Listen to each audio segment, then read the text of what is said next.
tonight. Farm Week and Partners Magazine editor Chris Anderson connects rural routes for you. Chris shares her 4 decades of riding expertise by making sure each edition delivers the best information. Here's a bit about her rural roots. I was raised on a farm in Champaign County growing corn, soybeans, popcorn, pumpkins, and poultry. My top priority is to inform, educate, and even entertain Farm Bureau members. Be it routes or roots, RFD Radio, FarmWeekNow.com, and Farm Week keep you connected. If you're in the mood for some sprucing up, you're in luck. From big to small or farm to front yard, your Illinois Farm Bureau member discount from John Deere is ready and waiting to help. It's easy to think green when it's the Rewards Loyalty Program with savings on equipment, special parts, and home and workshop products. Whether your tasks involve mowing, planting, or cleaning, you'll be set for whatever your work requires. All you need to do is sign up, have your membership number handy, and go to johndeere.com/Farm Bureau.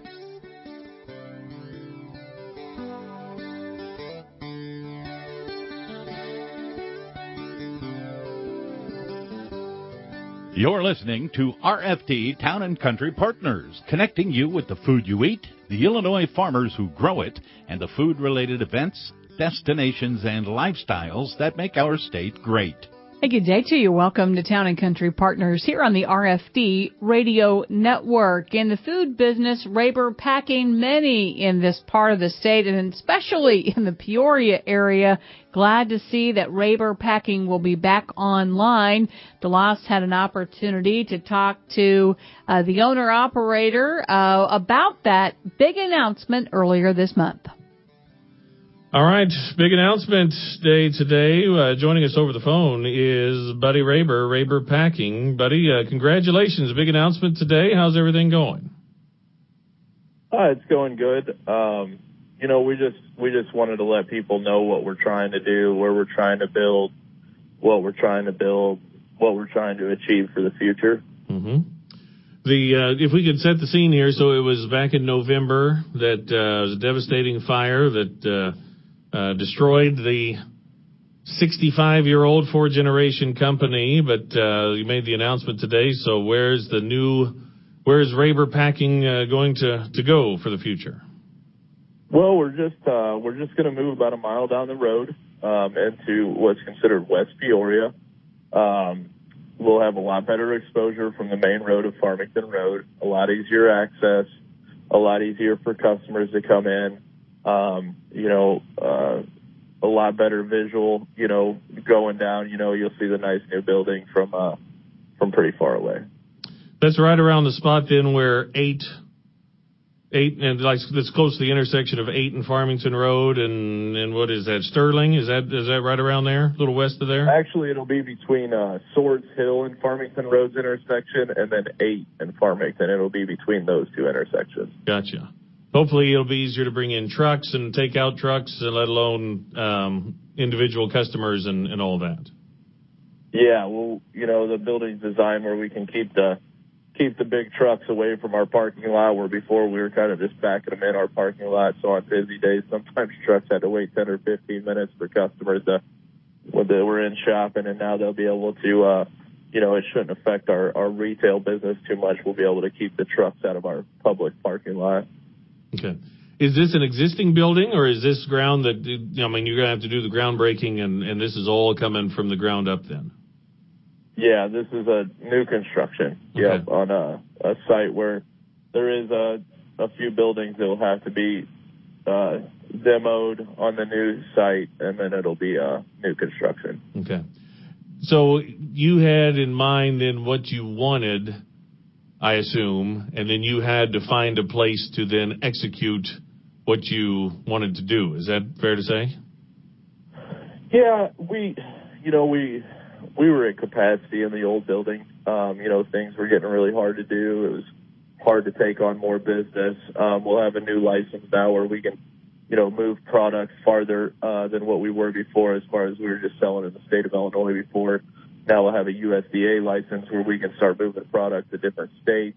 And we really didn't have the capacity to do that in the old building. So we really wanted to be able to build that larger building to be able to accommodate what we think we can do. And in saying that, the old location was in a flood zone, so building back here wasn't our ideal situation. So we were wanting to stay close. We did take a look at a lot of different opportunities that weren't as close, but in the end decided to stay very close to where we were. So going from 2,000 to 8,000 square feet, is that roughly the change? Just the retail. Oh, wow. The building before was, including the barns and the holding pens, we were about 16,000, and the new building will be about 40,000. Will be about 40, yeah. So that'll be pretty cool then. If depending on how much you want to learn about how bratwurst and hot dogs are made, but it would be fun to see how the process works, and people want to know where their food comes from, and you'll be able to show them, I would assume, fairly easily. Yeah, I think a lot of people didn't realize that we made all this stuff in-house. And, with the old building, an old block building where it's been added on to 4 or 5 times, it's not that it was never designed to really show people what we do in every aspect of what we do. And, a lot of people don't realize what, 500 pounds of hot dogs look like. And that's something that we do, weekly, if not a couple times a week, and we'll be able to show you, how many of those hot dogs we're actually making in this new building. With that kind of space, 40,000 square feet, then that's something that I assume you hope to grow into. Hopefully you won't be at capacity right away, but this is something that will allow you to grow into a bigger business. Definitely should give us a lot more, room to grow from the start, from day one. I do think that, we'll be able to grow into that pretty quickly. I don't think that that's going to be an issue. Moving forward, the reason why I settled on the property that I did settle on is because I also wanted the option to be able to expand on that building. So this building will be designed with different walls being able to be expanded out. So this property will allow us to go 3 times bigger than what the 40,000 actually is on the property. Wow.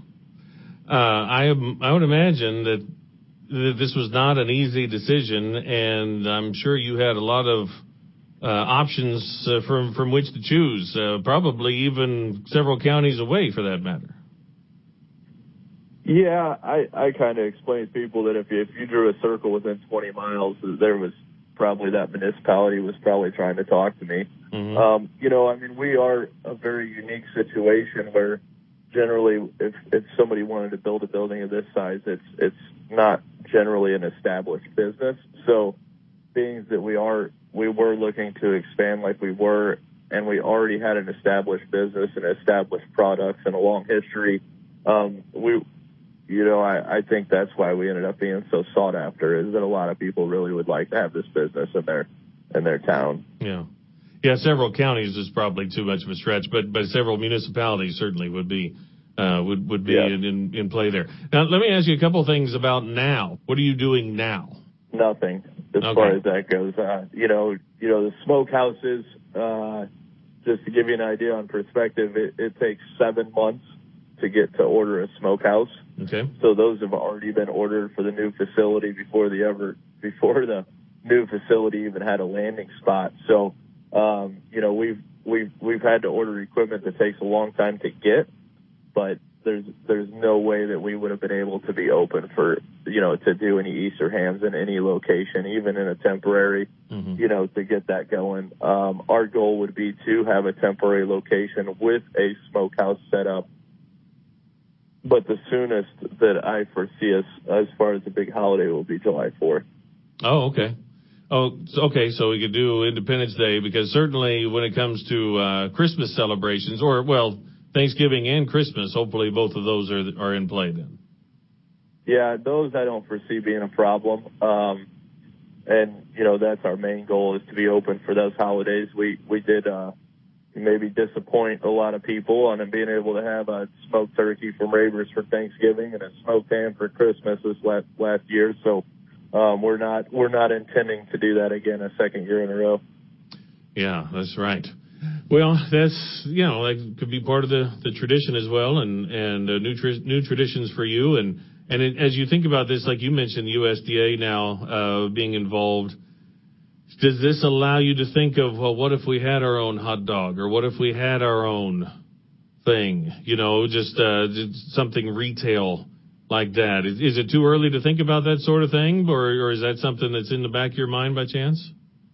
Well, I mean, I don't know exactly what you mean by that. I mean, we did have our own hot dogs. I mean, they are on recipes that we've been using for, over 50, 60 years. I mean, those are our recipes. Those, the hot dogs are, like our regular hot dogs, a beef and pork hot dog with no filler. I mean, the quality of those products that we were making, they're unlike anything else you see, in a grocery store or other meat market. I mean, we were, prided ourselves on top quality local products, and being able to support local farms, and that's the uniqueness of what Raver's does, is that we do harvest animals from local farmers, and then we make those available for our retail customers. And we have those products. As far as building a brand nationally, we never had those opportunities before. So yes, I do want to keep that open as far as being able to sell our hot dogs in different areas and stuff. But, before that really wasn't an option. It wasn't a thought process, and now it is.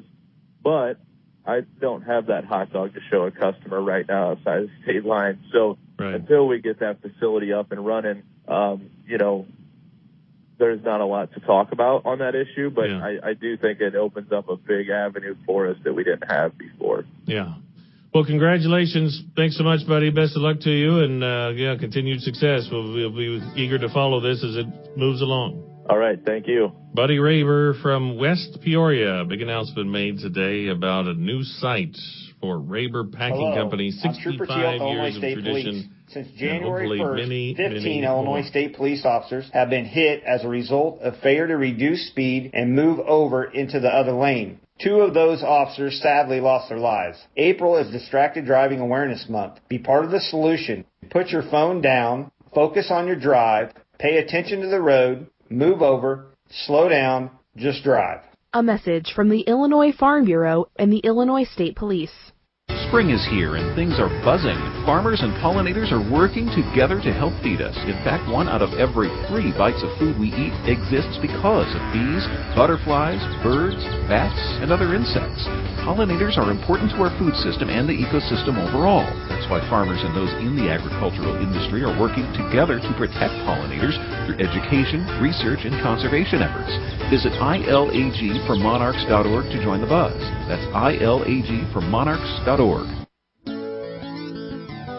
Welcome to Jim Crowley Outdoors here on the RFD Radio Network. These hobbies of mine put a lot of miles on my truck. Illinois Farm Bureau members can save $500 on the purchase of a new Ford vehicle. For more details, go to ilfb.org or contact your local county farm bureau. Okay, I don't really know if I should say anything because I don't want to jinx it, but oh my goodness, the weather is starting to warm. Now, granted, it gets warm, then it cold, and oh my God, last week it snowed. I mean, that was just absolutely crazy. But what I want to talk to you a little bit about is as the water warms and what we can expect. Now, we've talked a little bit before about crappies, right? And there's a lot of guys catching crappies right now. Those fish are starting to move shallower or moving the brush piles or the ends of lay-down trees, and they're getting ready to spawn as well. And right now, I've actually been out to a couple lakes that had great water temperature for largemouth bass fishing, 54, 55, 57 degrees. And those fish are really starting to get active. And this time of year, when that water temperature starts to warm into that low to mid 50s, which it is, and pretty soon it's going to be in the 60s, but in that low to mid 50s, guys, this is when I really like throwing those horizontal baits, like spinner baits, and I like throwing chatter baits a lot. And surprisingly enough, sometimes topwaters can be really good this time of year too, like a slow stick bait, like a floating rapala, or something like that. Baits like that are shallow. Fish right now are looking to feed up for the spawn. Remember, when they move shallow in the spring, there's one thing on their mind, and that's reproduction. And so to do that, these females are going to be eating up a lot. The males are going to be cruising the banks right now. They're going to be really active trying to defend an area, try to find an area to be with a female with. So this is a great time of year and a great opportunity to catch some really, really big fish. And so far this year, some of my two biggest fish, both approaching 6 pounds as far as largemouth go, both came on moving baits. One was on a spinner bait and one was in a clear water gravel pit on a jerk bait, which as you listen to the show for any period of time now, you know that when the water's clear and cold, that's exactly what I love to do. So as this water warms, we're going to be looking, and you could be covering water. Don't be scared to step on that trolling motor and just start making casts. You guys who like to throw moving baits, again, like spinner baits, like chatter baits, like crank baits, like a DT4 or DT6, if you notice, especially since Octofoe's classic win, the DT4 and DT6 are really coming back around. They never went out of style. They've always been great, but this is a great time of year to throw those baits. They cover a lot of water. They generate a lot of strikes. So if you notice, a lot of my baits I've talked about, just about all of them, I think, on this segment, have been moving baits, or again, how I refer to them as horizontal presentations. Do that this time of year as that water temperature warms. You know what else you can expect? Big fish.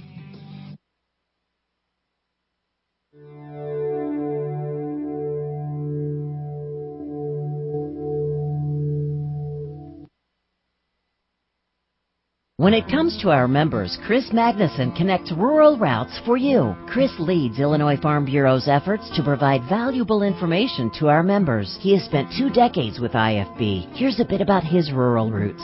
I grew up on a farm with corn, soybeans, and Christmas trees. I've been in ag communication for 3 decades now. My greatest satisfaction has always remained the same, to serve our members. Be it routes or roots, RFD Radio, FarmWeekNow.com, and Farm Week keep you connected. As you prepare for planting season, remember your neighbors. Whether you're an applicator, grower, or beekeeper, use FieldWatch to register your farm and monitor for sensitive sites around you. FieldWatch is a free, easy-to-use online mapping tool. Consulting FieldWatch is now a requirement for the over-the-top use dicamba products. Communicating with your neighbors will help you protect your farm and the environment. Don't wait. Go online to fieldwatch.com. Growing agriculture, we grow best together.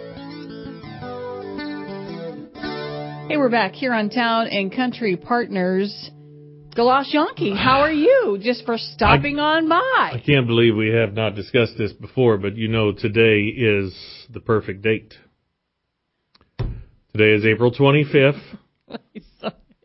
Can you believe so this is from Miss Congeniality, right. And they asked one of the contestants, I can't remember which date it was. The question was, describe your perfect date, and, right. That was supposed to be going out with somebody, but she said, I would have to say April 25th.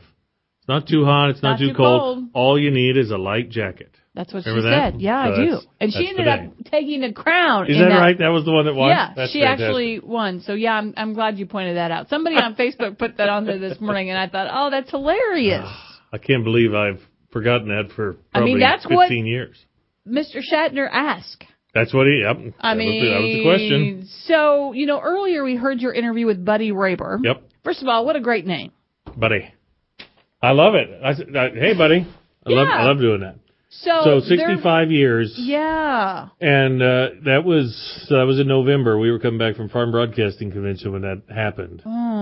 There were at least 10 fire departments called on that. I mean, you hear about 2-alarm, 3-alarm. That was 10-alarm fire. But nobody was injured from it. And so, that place had been running full bore. And so now he's able to build a bigger facility and expand it and bigger retail space. And they've kept a lot of employees, and that's it's going to be a tremendous thing for that area. Fourth generation, just not fantastic. In time for Easter hams, right. As you pointed out, but for, what did he say, 4th of July? Yeah, and certainly hoping to get in for Christmas. But it's certainly a process to get that thing back on its feet again. Well, you know how it always goes. It pays to know people in high places. Mm-hmm. So we actually are friends with the PR gal. Oh, yeah. Miss Deanna mm-hmm. Thomas. That's right. So I would think that once they get up and running, that they would want us there to taste. I'll tell you this. To be. So Peoria County Farm Bureau has events throughout the year. Mm-hmm. And many, many times it is done with something from Raber Meats.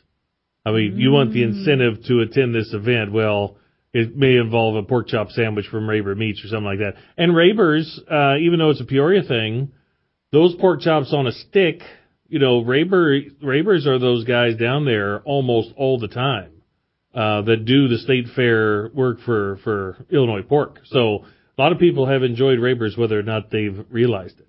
That's a good point. They've been down in Springfield for years doing that stuff. Yeah, having a local processor of that quality, that's pretty exciting. Good local meat, whether that's at your IGA or whether that's a self-employed person like that or small business. Mm-hmm. Can't beat it. Can't beat it. Can't beat it. So we were going to talk about an event coming up in Godfrey tomorrow. Okay. A memorial tree dedication ceremony will be taking place tomorrow. The whole event is at Glazebrook Park. It's free. That is actually, you know what? It isn't tomorrow. It's Saturday. Okay. Because it's April 27th. Okay. I'm so glad that we still have time to go. Tomorrow would have been a problem. Saturday, we might be able to swing it. No trees in Godfrey on Friday. Right. All right. No. So it is, the village is celebrating the environment and all things trees. The Parks and Rec Department there at Glazebrook kicking this off. And it will start at 9 a.m. with a youth fishing derby. Continues through 3:30 with face painting. You have to have that. Environmental crafts, youth games, and more. Free redbud tree seedlings will be given away to the first 300 visitors. The memorial tree dedication ceremony will take place at 1:30 to recognize the individuals for whom the last year's dedication trees were planted. What did you say? Glazebrook Park. Now, here's the funny thing. Mm-hmm. This is not just me messing this up. It says all ages, Friday, April 27th. That's what it says. No, that's what it says. It says that on the Facebook as well. So, yeah. So now is it Friday or is it April 27th? That's the question to ask. So I would certainly ask people about that through Facebook or whoever if you're planning in Godfrey, yes, and hopefully, I mean, there's a chance we could get a hold of Todd there at the Parks and Recreation Department and maybe have on some information for you tomorrow. How about if we plan on doing that? So follow up Friday. Coming right around. Friday. So that's youth fishing derby, excellent, and then free redbud seedlings to the first 300 visitors. So yeah. And that is, now wait a minute, when is Arbor Day? That's what I was about to say. I thought, now where is our producer? What's going on? Get somebody in here. It says Arbor Day, and I'm not sure. That's what I was trying to do is bring that up on my phone, and what do you see? I don't know. Because now I'm trying to remember my holidays in here. Well, what the? Because I think Arbor Day, let's go, I think Arbor Day is in April. Memorial Day, obviously, is in May, and then Flag Day is in June. Are we getting that right? Yeah. And don't forget. With this with the technology that we have today. Why won't it pull up? The only thing that we can do, probably, we have a minute left, so you could actually sing the John Denver. Now, my phone will tell me everything. It will tell me that traffic is light from my house to the studio. Which it's always light every day, and it will say it'll take you about 24 minutes to get to work. Right here, Arbor Day, the 26th of April. Friday, the 26th of April. It's the 26th. Tomorrow. So I'm guessing this thing in Godfrey's tomorrow. I would think. I would think so. A holiday celebrating trees. That's what the official Google search revealed. My phone knows everything, but it does not tell me that the 26th is Arbor Day. What's that all about? This is you. I just shrug your shoulders. So thanks to all, and we'll be right back here tomorrow for Town & Country Partners. I'm Rita Frazier. I'm DeLoss Yonke. Have a great day.